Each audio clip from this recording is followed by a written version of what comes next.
பாபா எந்த ஷீரடி மக்களின் வீடுகள் முன்னர் ஒரு பிச்சைக்காரனைப் போல் நின்று, "ஓ லாசி, ஒரு ரொட்டி துண்டு குடு" என்று கூவி அப்பிச்சையை ஏற்க தம் திருக்கரங்களை நீட்டி அருளினாரோ அவர்கள் ஆசீர்வதிக்கப்பட்டவர்கள்.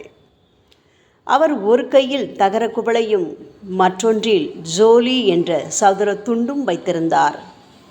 தினந்தோறும் சில குறிப்பிட்ட வீடுகளுக்கும் ஒரு வீட்டிலிருந்து மற்றொரு வீட்டிற்கும் பிச்சை எடுக்கச் சென்றார்.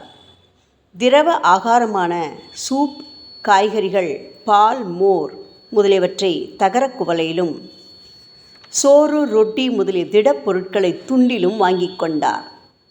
பாபாவுக்கு தம் நாவு மேல் கட்டுப்பாடு உண்டாதலால் அது சுவையறிவதில்லை. எனவே பல்வேறு பொருட்களை ஒன்று கூட்டிய ருசியை எங்கனம் அவர் பொருட்படுத்த முடியும்?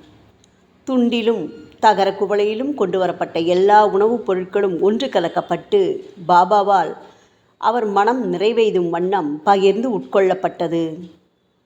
சில குறிப்பிட்ட பதார்த்தங்கள் சுவையானவையாகவோ மாறாகவோ இருப்பினும் பாபா தமது நாக்கு முழுவதும் சுவையுணர்வையே இழந்து விட்டதைப் போல கவனிப்பதே இல்லை.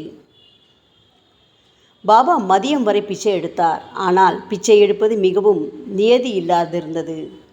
சில நாட்களில் சில சுற்றுகளில் சென்றார். சில நாட்களில் பகல் 12 மணி வரையும் எடுத்தார். இவ்வாறு சேர்க்கப்பட்ட உணவு ஒரு சட்டியில் கொட்டப்பட்டது. நாய்களும் காக்கைகளும் பூனைகளும் அதிலிருந்து தாராளமாக சாப்பிட்டன. பாபா அவைகளை விரட்டியதே இல்லை.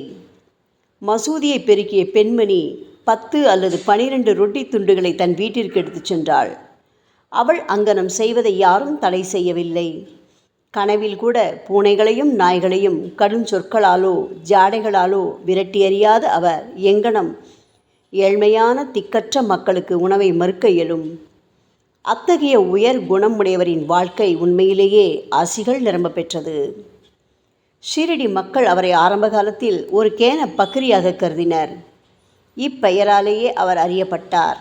இறந்த பிச்சையான சில ரொட்டி துண்டுகளை உண்டு வாழ்ந்த அவர் எங்கனம் மதிக்கப்பட்டு மரியாதை செய்யப்பட முடியும்? ஆனால் இந்த பக்ரியோ உள்ளத்திலும் கையிலும் மிகவும் தாராளமானவராகவும் அவாவற்றவராகவும் தர்ம சிந்தனையுடையவராகவும் இருந்தார். சிரமில்லாதவராயும் இருப்பு கொள்ளாதவராயும் புறத்தில் தோன்றினாலும் அகத்தில் உறுதியுள்ளவராயும் நிதானம் உள்ளவராயும் இருந்தார். அவருடைய வழியோ அறிவுக்கு எட்டாதது. எனினும் அச்சிறு கிராமத்தில் கூட அன்பும் ஆசீர்வாதமும் உள்ள சிலர் பாபாவை பரமாத்மா என்றே உணர்ந்து மதித்தனர். ஓம் சாய்ராம். ஸ்ரீ சாயியை பணிக. அனைவருக்கும் சாந்தி நிலவட்டும்.